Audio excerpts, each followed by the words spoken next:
प्यारे साथियों नमस्कार एंड स्वागत है एक बार फिर से आपका अपना प्यारा और पसंदीदा YouTube channel study with Ravi पर।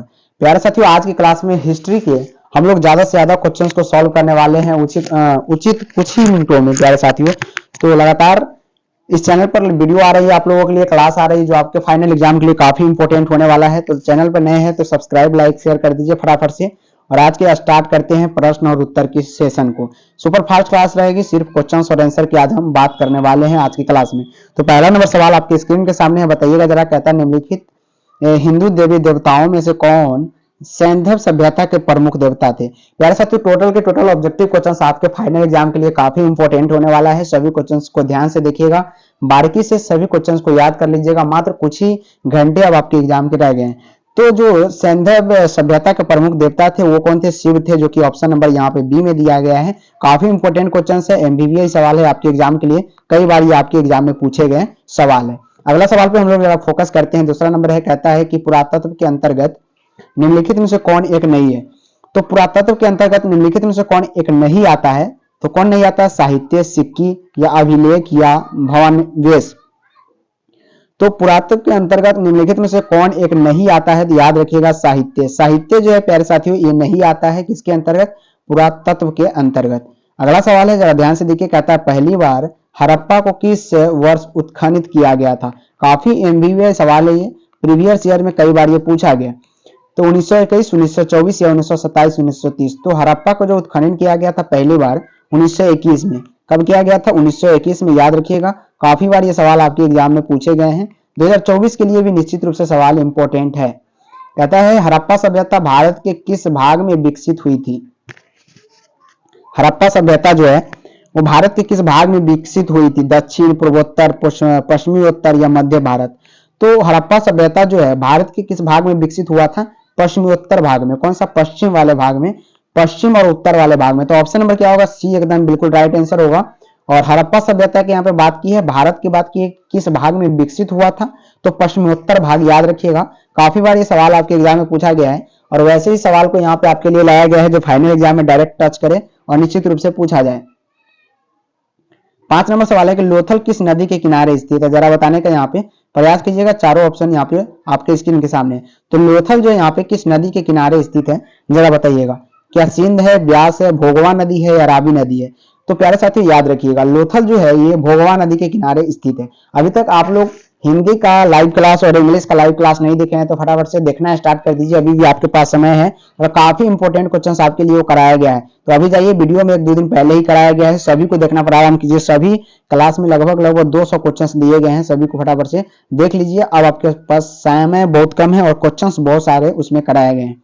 तो इसका ऑप्शन नंबर सी बिल्कुल राइट होगा। चलिए, कहता है मौर्य साम्राज्य का प्रथम शासक कौन था। मौर्य साम्राज्य का प्रथम शासक कौन था? बिंदुसार था, चंद्रगुप्त मौर्य था, अशोक था या महेंद्र था? तो मौर्य साम्राज्य का जो प्रथम शासक था प्यारे विद्यार्थियों चंद्रगुप्त मौर्य था। कौन था? चंद्रगुप्त मौर्य क्या था? मौर्य साम्राज्य के प्रथम शासक हुआ करता था। ऑप्शन नंबर क्या होगा? बी जो होगा बिल्कुल राइट होगा। बी क्या होगा प्यारे विद्यार्थियों? बिल्कुल राइट हो जाएगा। क्या मौर्य साम्राज्य का प्रथम शासक था कौन? चंद्रगुप्त मौर्य। कौन था प्यारे विद्यार्थियों? चंद्रगुप्त मौर्य जो है मौर्य साम्राज्य का प्रथम शासक हुआ करता था। Option number B is the right answer and very very important questions your upcoming exam. Next question कहता है कनिष्क की राज्यारोहण तिथि बताइए। कनिष्क की राज्यारोहण तिथि क्या थी?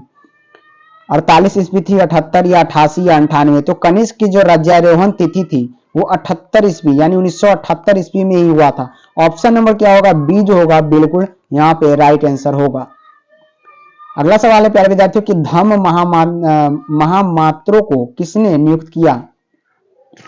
धम्म महामात्रों को किसने नियुक्त किया था? चंद्रगुप्त मौर्य ने, बिंदुसार ने, अशोक ने या कनिष्क ने? तो ये जो है किसने? अशोक ने इसको क्या किया था? नियुक्त किया था, जो कि ऑप्शन नंबर किसमें है प्यारे विद्यार्थियों? सी में है। काफी बार ये प्रश्न आपके एग्जाम में पूछे जा चुके हैं, याद रखिएगा। अगला सवाल है मौर्यकालीन टकसाल का प्रधान कौन था। मौर्यकालीन टकसाल का प्रधान बताइए। कोषाध्यक्ष था, मुद्राध्यक्ष था, पन्याध्यक्ष था या लक्षणा अध्यक्ष था? तो मौर्यकालीन के टकसाल जो था प्यारे विद्यार्थियों वो कौन था जरा बताने का प्रयास कीजिएगा। तो मौर्यकालीन के जो टकसाल था, टकसाल का प्रधान कौन था प्यारे विद्यार्थियों? बिल्कुल लक्षणा अध्यक्ष जो है ऑप्शन नंबर यहाँ पे डी में दिया गया है। काफी बार इंपॉर्टेंट ऑप्शन माने गए हैं आपके एग्जाम के दृष्टिकोण से और बार बार पूछा भी गया है। चलिए फटाफट से हम लोग चलते हैं 10 नंबर सवाल की ओर। पूछा गया प्यारे विद्यार्थियों कि अर्थशास्त्र के इंडिका से किस राजवंश के विषय में जानकारी मिलती है। बताने का प्रयास कीजिएगा फटाफट से, इसका आंसर क्या हो जाएगा। चलिए आगे, सॉरी इसका आंसर बताते हैं। तो विषय में जानकारी मिलती है अर्थशास्त्र के, तो ये मौर्य वंश में। कौन से? मौर्य वंश में। ऑप्शन नंबर ए क्या होगा? बिल्कुल राइट होगा। एंड आपके एग्जाम के लिए काफी एमबीबीआई सवाल हो सकता है। अगला सवाल है कि बिंबिसार का संबंध किस वंश से है। यहाँ पे पूछा गया है कि बिंबिसार का जो संबंध है किस वंश से है। हर्यक वंश से है, गुप्त वंश से है, मौर्य वंश से है, या इनमें से कोई नहीं। तो बिंबिसार का जो यहाँ पे संबंध है प्यारे विद्यार्थियों, हर्यक से है। किससे है? हर्यक से, जो कि ऑप्शन नंबर ए में दिया गया है। बिंबिसार का संबंध किससे है? हर्यक से है। काफी बार ये प्रश्न आपसे एग्जाम में पूछे गए हैं। ऑप्शन नंबर ए क्या होगा? यहाँ पे बिल्कुल राइट आंसर होगा हर्यक वंश। अगला सवाल पे जरा फोकस कीजिएगा। कहता है महाभारत किसने लिखी है। महाभारत किसने लिखी, जरा बताइएगा। महाभारत किसने लिखी? वाल्मीकि ने, मनु ने, कौटिल्य ने, महर्षि वेदव्यास ने। तो महाभारत किसने लिखा था? बिल्कुल महर्षि वेदव्यास। किसने? महर्षि वेदव्यास ने क्या लिखा था? महाभारत। कौन लिखा था? महर्षि वेदव्यास। याद रखिएगा, काफी बार ये सवाल आपके एग्जाम में पूछे गए हैं कि महाभारत किसने लिखा, तो महर्षि वेदव्यास का नाम आता है। वाल्मीकि ने रामायण की रचना की थी, ये भी आपको पता है। तो ऑप्शन नंबर अभी के लिए डी क्या होगा? बिल्कुल यहाँ पे राइट आंसर होगा। अगला सवाल है कि महाभारत के आदि पर्व के किस अध्याय में भीष्म द्वारा 8 प्रकार के विवाहों का वर्णन किया गया। प्यारे साथियों, भीष्म द्वारा 8 प्रकार के विवाहों का वर्णन यहाँ पे भारत के आदि पर्व में, महाभारत के आदि पर्व में किस अध्याय में किया गया, ये आपको बताना है। तो 102 जो अध्याय है, 102 अध्याय, उसमें इसका वर्णन किया गया। ऑप्शन नंबर सी क्या होगा? बिल्कुल राइट आंसर होगा। तो सभी स्टूडेंट बताने का यहाँ पे प्रयास कीजिएगा। तो हमने बताया इसका ऑप्शन नंबर क्या होगा? सी जो होगा बिल्कुल राइट है। क्या सभी का ऑप्शन नंबर सी आ रहा है? जरा बताइएगा सभी का आंसर क्या आ रहा है, ऑप्शन नंबर सी आ रहा है या नहीं। बिल्कुल सी आ रहा है, एकदम राइट आंसर है। चलिए अगला सवाल है, श्रीमद् भागवत गीता के महत्व पर किसने विचार व्यक्त किया है, बताइएगा।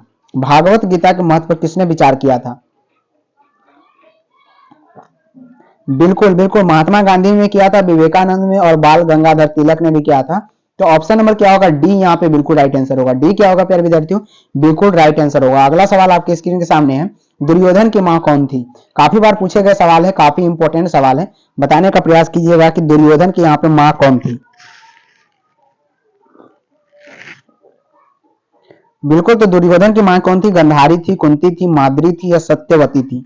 दुर्योधन की मां यहाँ पे कौन थी? तो गंधारी। गंधारी कौन थी प्यारे विद्यार्थियों? दुर्योधन की मां थी। काफी बार ये सवाल आपके एग्जाम में पूछा गया है। निश्चित रूप से 2024 के एग्जाम में भी ऐसे सवाल पूछे जाएंगे। अगला सवाल है कि स्तूप का संबंध किस धर्म से, जरा बताइएगा। स्तूप जो बना हुआ है उसका संबंध जो है किस धर्म से है। आपको बता दें, स्तूप जो है हमारे बिहार में ही बना गया है। बौद्ध धर्म से है, जैन धर्म से है, या ऑप्शन नंबर यहाँ पे है प्यारे विद्यार्थियों, ब्राह्मण से, ईसाई से। जरा बताइएगा कि क्या हो जाएगा इसका राइट आंसर।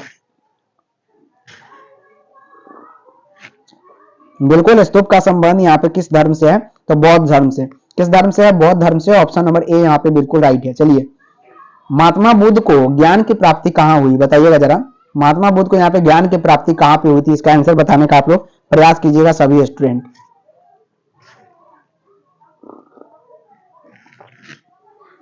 बिल्कुल, तो महात्मा बुद्ध को ज्ञान की प्राप्ति लुम्बिनी से हुई थी, बोधगया से, सारनाथ से, या कुशीनगर से। तो महात्मा बुद्ध को ज्ञान की जो प्राप्ति है बोधगया से हुआ था। कहां से? बोधगया से। ऑप्शन नंबर बी राइट होगा। एमबीबीआई सवाल है आपके एग्जाम के लिए, 2024 में ऐसे सवाल निश्चित रूप से पूछे जाएंगे। तो महात्मा बुद्ध को ज्ञान की प्राप्ति कहां से हुई थी? बोधगया से हुई थी। काफी इंपोर्टेंट क्वेश्चन का आंसर आपको आ रहा है ऑप्शन नंबर बी, काफी अच्छी बात है। चलिए जरा स्क्रीनशॉट ले लीजिए फटाफट से इस क्वेश्चन का। अगला नंबर सवाल की ओर चलते हैं। कहता है, बुद्ध का सारनाथ में दिया गया प्रथम प्रवचन क्या कहलाता है। सारनाथ में जो प्रथम प्रवचन यहाँ पे बुद्ध ने दिया था वो क्या कहलाता है, जरा बताइएगा। धर्म परिवर्तन कहलाता है, धर्मचक्र परिवर्तन, या धर्म समागम, या मध्य समागम। तो सारनाथ में दिया गया प्रथम प्रवचन जो है धर्मचक्र परिवर्तन कहलाता है। क्या कहलाता है? धर्मचक्र परिवर्तन, जो कि ऑप्शन नंबर बी में है। काफी इंपॉर्टेंट सवाल है आपके लिए। अगला सवाल है कि वान भट्ट ने कांदबरी ग्रंथ में किस संप्रदाय का उल्लेख किया है। काश्मीर शैव का, लिंगायत का, या कपालिक का, या पाशपत का। जरा आंसर बताने का आप लोग प्रयास कीजिएगा। फाइनल एग्जाम के लिए काफी इंपॉर्टेंट क्वेश्चन है, निश्चित रूप से ऐसे ही सवाल आपके एग्जाम में पूछे जाएंगे। तो बाणभट्ट ने कादंबरी ग्रंथ में जो संप्रदाय का उल्लेख किया है वो क्या है? पाशुपत है। क्या है? पाशुपत, जो कि ऑप्शन नंबर यहाँ पे डी में दिया गया है। अगला सवाल है कि बौद्ध परंपरा में अशोक ने कितने स्तूप बनाए? बौद्ध परंपरा में अशोक ने कितने स्तूप बनवाए? बताइएगा। 100, 5000, 50,000, 64,000 या 84,000? बिल्कुल ऑप्शन नंबर डी आ रहा है सभी का, 84,000। कितने स्तूप बनवाए थे बौद्ध परंपरा में अशोक ने? तो 84,000। कितना बनाया था? 84,000। याद रखिएगा, काफी बार ये सवाल आपके एग्जाम में पूछे गए हैं। चलिए आगे बढ़ते हैं हम लोग 21 नंबर सवाल की ओर। कहता है तृतीय बौद्धत संगीत का आयोजन कहाँ हुआ? तृतीय की बात की है, तृतीय बौद्ध संगीत का आयोजन यहाँ पे कहाँ पे हुआ था? तो पाटलिपुत्र। कहाँ पे हुआ था? पाटलिपुत्र, जो कि ऑप्शन नंबर बी में दिया गया है। काफी बार ये सवाल पूछा गया। महात्मा बुद्ध का जन्म स्थान कहाँ है?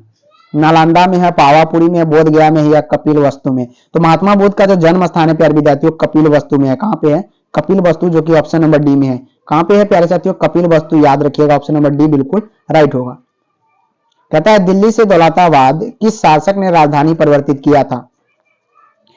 पहले भी दिल्ली से दौलताबाद हमारे देश की राजधानी परिवर्तित हो चुका है, तो किसने किया था? मोहम्मद बिन तुगलक ने। मोहम्मद बिन तुगलक जो था ये दिल्ली से दौलताबाद क्या किया था? भारत की राजधानी को परिवर्तित कर दिया था। कहता है अलबरूनी भारत में किस शताब्दी में आया था? वह थी, तो वो जो थी वो 11वीं शताब्दी में थी। ऑप्शन नंबर यहाँ पे ए बिल्कुल राइट है। अगला सवाल है कि तहकीक ए हिंद में किसका यात्रा वृत्तांत लिखा है?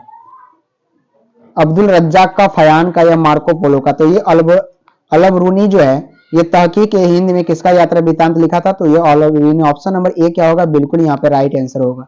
कहता है धर्म युगीन यात्रियों का सरताज किस यात्री को कहा जाता है? धर्म युगीन यात्रियों का सरताज जो है किस यात्री को हम लोग बोलेंगे, जरा बताइएगा। अलबरूनी के, मार्को पोलो को या वर्नियर के या इनबतूता को? तो ये जो बोलते हैं मार्को पोलो को बोलते हैं। ऑप्शन नंबर यहाँ पे बी राइट है। काफी बार ये सवाल आपके एग्जाम में पूछा गया है, एमबीबीआई सवाल है। अगला सवाल, हुमायूं के दरबार में कौन अफ्रीकी यात्री भारत आया था? तो हुमायूं के जो दरबार था उस समय अफ्रीकी यात्री भारत में आया था, इनमें से कोई नहीं। ये तीनों नहीं आया था, याद रखिएगा। तो ऑप्शन यहाँ पे नहीं है। तलवंडी किसका स्थान, जन्म स्थान है? तो तलवंडी जो है वो गुरु नानक का। गुरु नानक का क्या है यहाँ पे? गुरु नानक का क्या है यहाँ पे? तलवंडी जन्म स्थान है गुरु नानक का। याद रखिएगा, काफी एमबीबीआई सवाल बनते हैं, निश्चित रूप से आपसे 24 के एग्जाम में तो पूछ लिया ही जाएगा। याद रखिएगा, ऑप्शन नंबर गुरु नानक, तलवंडी में इनका जन्म हुआ था। आईन अकबरी किसने लिखा? बदायूं, अबुल फजल ने, फौजी ने या बाबर ने? तो आईन अकबरी जो है अबुल फजल ने लिखा है। किसने? अबुल फजल, जो कि ऑप्शन नंबर यहाँ पे बी में दिया गया है। अबुल फजल आईन अकबरी का लेखक है। अगला नंबर सवाल पे फोकस हम लोग जरा करते हैं। कहता है प्रथम सहशास्त्री में जो व्यापारी समुद्र के रास्ते पश्चिम भारत में आए वो थे? पुर्तगाली थे, अरब थे, अंग्रेज थे या फ्रांसीसी थे? तो पुर्तगाली थे जो भारत में समुद्र के रास्ते यहाँ पे प्रवेश किए थे। ऑप्शन नंबर ए क्या होगा? राइट आंसर होगा इस प्रश्न के लिए। काफी बार ये सवाल आपके एग्जाम में पूछे गए हैं, इसलिए हम इस ऑप्शन और इस आंसर को और इस सवाल को वीवीआई मानते हैं आपके एग्जाम के लिए। अगला सवाल पे जरा फोकस करते हैं कि महाराष्ट्र के संत कौन थे? महाराष्ट्र के संत यहाँ पे कौन थे, जरा बताने का प्रयास कीजिएगा। तो महाराष्ट्र के जो संत थे वो तुकाराम, रामदास और ज्ञानेश्वर दोनों थे। ऑप्शन नंबर डी, तीनों थे। ऑप्शन नंबर डी क्या होगा? बिल्कुल राइट आंसर होगा। जरा बताने का प्रयास कीजिएगा कि बलवन की पुत्री का विवाह किस सूफी संत के साथ हुआ था? तो यहाँ पे याद रखिएगा फरीदुद्दीन यहाँ पे गंज ए सकर। ऑप्शन नंबर बी बिल्कुल राइट आंसर है। चलिए, किस भक्ति संत ने अपने संदेश के प्रचार के लिए सबसे पहले हिंदी का प्रयोग किया? दादू, कबीर या रामानंद? तो रामानंद सागर आपको पता होगा, रामानंद। ऑप्शन नंबर क्या होगा? बिल्कुल सी बिल्कुल राइट आंसर होगा। कहता है तलवंडी ननकाना साहिब किसका जन्म स्थान है? ननकाना साहिब जो है तलवंडी में किसका जन्म स्थान है? तो ये नानक का, गुरु नानक का क्या है यहाँ पे जन्म स्थान है। ऑप्शन नंबर बी बिल्कुल राइट आंसर है। अगला सवाल पे जरा फोकस करते हैं। हम्पी किस साम्राज्य से संबंधित है? हम्पी जो है यहाँ पे प्यारे विद्यार्थियों किस साम्राज्य से संबंधित है, जरा बताने का प्रयास कीजिएगा। तो ये विजयनगर से संबंधित है। किससे? विजयनगर। ऑप्शन नंबर डी क्या होगा? बिल्कुल राइट आंसर होगा इस प्रश्न के लिए। काफी बार ये सवाल आपसे एग्जाम में पूछे गए। तो इस सुपर फास्ट क्लास आप लोगों को अगर अच्छा लग रहा है तो लाइक सब्सक्राइब शेयर ज्यादा से ज्यादा अपने भाई बहन दोस्त जितने भी ग्रुप है फटाफट से कर दीजिए और बने रहिए लास्ट तक। सभी क्वेश्चंस को इतना ही फास्ट में हम करते चलेंगे। तो हरिहर और बुक्का ने विजयनगर साम्राज्य की स्थापना की थी, तो 1336 ईस्वी में ये किया था। अगला सवाल है 37 नंबर की आयांगर व्यवस्था संबंधित थी, तो ये जो व्यवस्था संबंधित है किससे है? विजयनगर साम्राज्य से। किससे संबंधित है? विजयनगर साम्राज्य, जो कि ऑप्शन नंबर यहाँ पे बी में। थोड़ा लंबा क्वेश्चन से ध्यान से पढ़िएगा। कहता है राजा मुझेल कद का, मोटा होने की अपेक्षा पतला है, उसके चेहरे पर चेचक का दाग है, वो अत्यंत न्यायप्रिय है। कृष्णदेव राय के संबंध में यह कथन किसका है? तो ये कथन जो है डेमिंग गैस पोइज का है, जो कि ऑप्शन नंबर यहाँ पे डी में दिया गया है। कौन संघ विदेशी यात्री घोड़ों का व्यापारी था? कौन संघ जो था विदेशी यात्री घोड़ों का व्यापारी था? अफनासी निकितन, फर्नाओ या निकोलो कोंटी, या ए और बी दोनों? तो ए और बी जो दोनों था, ये दोनों संघ में क्या करते थे? विदेशी यात्री थे जो घोड़े का व्यापार किया करते थे। चलिए, सर्वप्रथम विजयनगर आने वाला विदेशी यात्री कौन था? निकोला कांटी, अब्दुल रज्जाक, या डोमिंगो, या फर्नाओ नूनीज? तो जो सर्वप्रथम विजयनगर में आया था वो निकोलो कांटी था। कांटी जो ऑप्शन नंबर ए में दिया गया है। काफी बार ये सवाल आपसे पूछा गया। चलिए, हरिहर का एवं बुक्का किस वंश के शासक था? ये संगम वंश का शासक था। किस वंश के? संगम वंश के क्या था? शासक था। कौन? हरिहर एवं बुक्का किस वंश के शासक था? तो याद रखिएगा संगम वंश।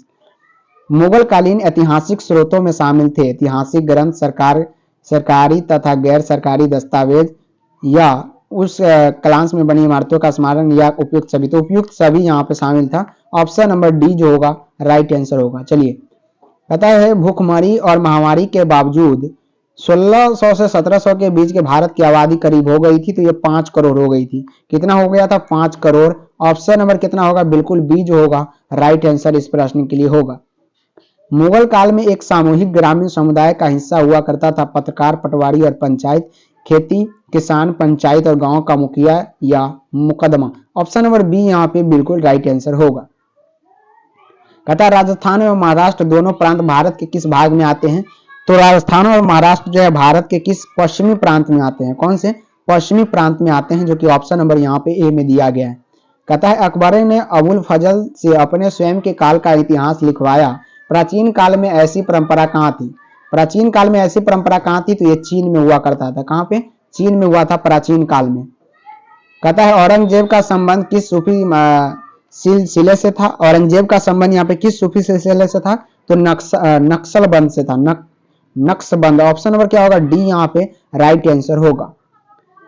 48 नंबर ताजमहल किस नदी के किनारे स्थित है? सोन, यमुना, या गोमती, या गंगा? ताजमहल जो है याद रखिएगा यमुना नदी के किनारे है। कौन नदी के? यमुना नदी के किनारे हैं, याद रखिएगा। 49 नंबर है कि स्थापत्य कला का सबसे अधिक विकास किसके समय में हुआ? तो ये जो है शाहजहां के समय में हुआ था। किसके समय में? शाहजहां के समय में। ऑप्शन नंबर सी राइट है। बाबर की आत्मकथा का क्या नाम है? बाबर की आत्मकथा का क्या नाम है? तो तुजुक ए बाबरी। तुजुक ए बाबरी जो है ये बाबर की आत्मकथा का नाम है, याद रखिएगा। ऑप्शन नंबर बी जो होगा बिल्कुल राइट होगा। 51 नंबर सवाल है कि दामिन इको क्या था? तो दामिन इको जो है एक प्रकार का भूभाग है। दामिन इको एक प्रकार का क्या है? भूभाग है। ऑप्शन नंबर ए बिल्कुल राइट होगा। अकबर ने सोच समझकर जिसको दरबार की मुख्य भाषा बनाया, अकबर ने सोच समझकर किसको दरबार की मुख्य भाषा बनाया? तो ये फारसी को। किसको बनाया था? फारसी को, जो कि ऑप्शन नंबर यहाँ पे सी में दिया गया है और बार बार आपके एग्जाम में ऐसे सवाल पूछे भी गए हैं। चलिए, अकबर ने जजिया को समाप्त कर दिया था। अकबर ने जजिया को क्या किया था? समाप्त कर दिया था। तो ये था 1564 ईस्वी में समाप्त कर दिया था अकबर ने जजिया को। ऑप्शन नंबर ए क्या होगा प्यारे विद्यार्थियों? राइट आंसर होगा इस प्रश्न के लिए। चलिए, कहता है यस्सा राजकीय नियम किसने लागू किया? यस्सा राजकीय नियम किसने लागू किए थे? तो ये चंगेज खान ने लागू किया था। किसने लागू किया था? Genghis Khan. Option number B क्या होगा? एकदम राइट आंसर होगा इस प्रश्न के लिए। अगला सवाल है कि फतेहपुर सीकरी को राजधानी किसने बनाया? अकबर ने,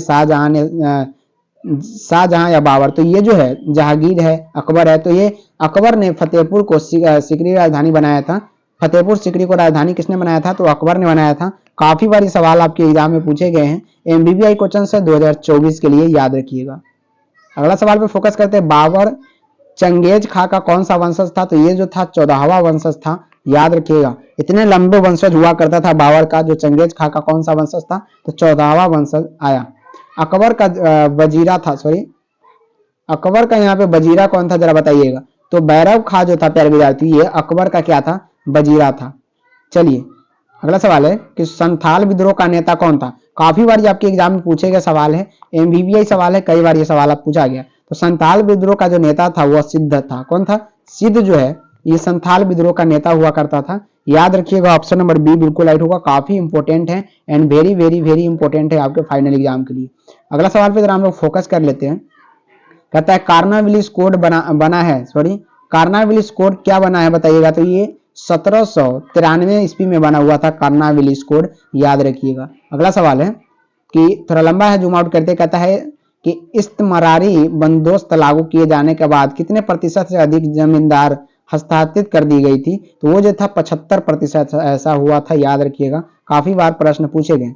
अंग्रेजों ने सर्वप्रथम अपनी फैक्ट्री कहाँ स्थापित किया था? तो अंग्रेज जब हमारे भारत में आया था तो सर्वप्रथम अपनी फैक्ट्री सूरत में लगाया था, इसीलिए वहां कपड़े का उद्योग सबसे ज्यादा होता है और अंग्रेज ने भी कपड़ा का उद्योग सबसे पहले इस्तेमाल किया था ज्यादा मात्रा में। और सूरत काफी अच्छा शहर बन गया है क्योंकि वहां सबसे पहले फैक्ट्री लगा हुआ था। ऑप्शन नंबर बी यहाँ पे राइट है।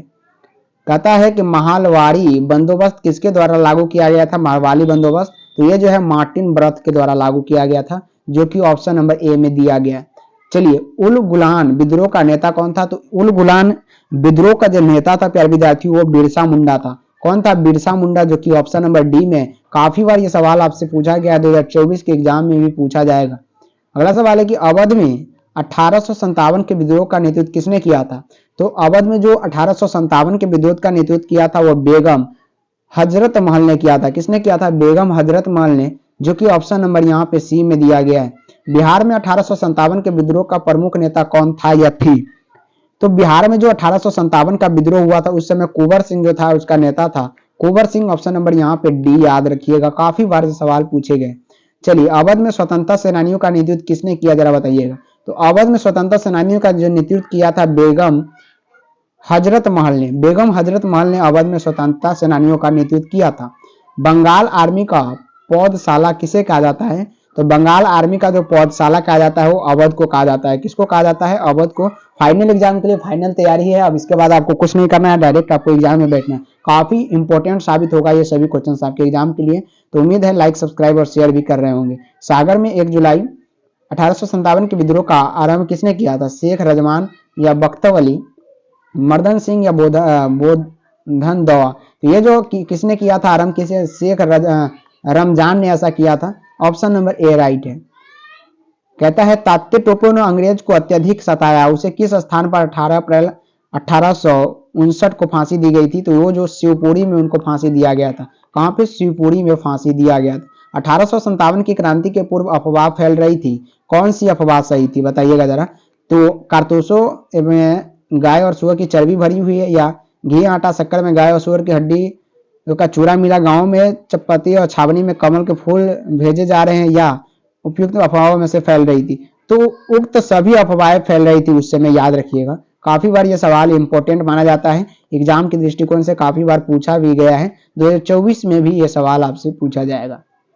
पटना में 1857 की क्रांति का नेतृत्व किसने किया था? तो पी आर अली ने किया था। पी आर अली ने यहाँ पे पटना में 1857 की क्रांति का नेतृत्व। सैनिक द्वारा प्रयोग में लाई जाने वाली राइफल का नाम क्या था जो 1857 विद्रोह का कारण बनी? तो वो जो था इनफील्ड था। क्या था? इनफील्ड। ऑप्शन नंबर ए क्या होगा? बिल्कुल राइट होगा। काफी एमबीबीआई क्वेश्चन आपके एग्जाम के लिए साबित होगा। औपनिवेशिक शहर में प्राय निम्नलिखित में से 3 शहर शामिल थे, मद्रास, कलकत्ता और मुंबई। विशाखापट्टनम, कोची और मैसूर, दिल्ली, सूरत और आगरा, इनमें से कोई नहीं। तो जो 3 शहर प्रमुख था वो मद्रास, कलकत्ता और मुंबई था। ऑप्शन नंबर ए याद रखिएगा। अखिल भारतीय जनगणना का पहला प्रयास किस वर्ष किया गया था जरा बताइए। 1872, 1772, 1716 या 1657? जो पहली बार किया गया था वो 1872 में किया गया था। पहला प्रयास 1872। Option number A right answer होगा। कहता है कलकत्ता में अंग्रेजों की किलेबंदी बस्ती का नाम क्या था? तो वो फोर्ट विलियम था। फोर्ट विलियम जो था कलकत्ता में अंग्रेजों के किलेबंदी बस्ती का नाम था। कहता है नगर का प्रधान अधिकारी कहलाता है, तो नगर का प्रधान अधिकारी क्या यहाँ पे कहलाता है? पुरपाल कहलाता है। क्या कहलाता है? पुरपाल, जो कि ऑप्शन नंबर यहाँ पे ए में दिया गया है। अगला सवाल है कि 14 नवंबर किनका जन्म दिवस है? तो 14 नवंबर को हम लोग जवाहरलाल नेहरू का यहाँ पे क्या करते हैं? जन्म दिवस मना जाते हैं। ऑप्शन नंबर क्या होगा? सी बिल्कुल यहाँ पे राइट होगा। एंड MBBI सवाल भी होगा आपके एग्जाम के लिए। नेताजी सुभाष चंद्र बोस ने 1939 में किस पार्टी का गठन किया था? तो ये जो फॉरवर्ड ब्लॉक का गठन किया था, जो कि ऑप्शन नंबर डी में दिया गया। भारतीय राष्ट्रीय कांग्रेस की स्थापना कब की गई थी? सबसे ज्यादा इंपॉर्टेंट है, हर एक बार ये सवाल आपसे पूछा जाता है। तो भारतीय राष्ट्रीय कांग्रेस की जो स्थापना किया गया था वो 1885 में किया गया था। कब किया गया था प्रिय विद्यार्थियों? 1885। ऑप्शन नंबर बी जो होगा बिल्कुल राइट होगा। 1942 ईस्वी में कौन आंदोलन हुआ? तो वो भारत छोड़ो आंदोलन हुआ था। कौन सा आंदोलन? भारत छोड़ो आंदोलन 1942 में चलाया गया। बिहार में चंपारण सत्याग्रह कब शुरू किया गया शुरू हुआ था? तो फटाफट से हम करा रहे हैं। बिहार में चंपारण सत्याग्रह जो है 1917 ईस्वी में कब हुआ था? 1917 ईस्वी में शुरू किया गया था। मुस्लिम लीग की स्थापना किस वर्ष हुई थी? तो मुस्लिम लीग की जो स्थापना है 1906 में हुआ था। कब हुआ था? 1906 में। ये भी सवाल काफी VVI होता है, काफी बारी सवाल आपसे एग्जाम में पूछा जाता है। इनमें से कौन दलित राजनीति का प्रतीक बन गए थे? तो दलित राजनीति का जो प्रतीक बने थे बाबा साहेब भीमराव अंबेडकर बने थे, जो कि ऑप्शन नंबर बी में दिया गया है। मोहम्मद अली और शौकत अली परस्पर थे, तो भाई भाई थे। कैसे थे? तो भाई भाई, जो कि ऑप्शन नंबर ए में दिया गया है। महात्मा गांधी की आत्मकथा किस भाषा में है? अंग्रेजी, गुजराती, हिंदी या बंगाल? तो गुजरात के थे और गुजराती उनका भाषा है। ऑप्शन नंबर बी बिल्कुल यहाँ पे राइट है। 1920 में किस महान नेता की मृत्यु हुई थी? तो 1920 में जो महान नेता की मृत्यु हुई थी बाल गंगाधर तिलक। क्या है? बाल गंगाधर तिलक, जो कि ऑप्शन नंबर सी में दिया गया है। टॉल्स्टॉय आश्रम की स्थापना किसने की थी? Mahatma Gandhi, Annie Besant, Jawaharlal Nehru, Subhash Chandra Bose. तो टॉल्स्टॉय के जो यहाँ पे आश्रम की स्थापना की गई थी वो महात्मा गांधी जी द्वारा किया गया था। इनके माता का नाम क्या था महात्मा गांधी के? तो माता का नाम आपको पता ही है, पुतलीबाई थी। माता का नाम क्या थी? पुतलीबाई, जो कि ऑप्शन नंबर ए में दिया गया।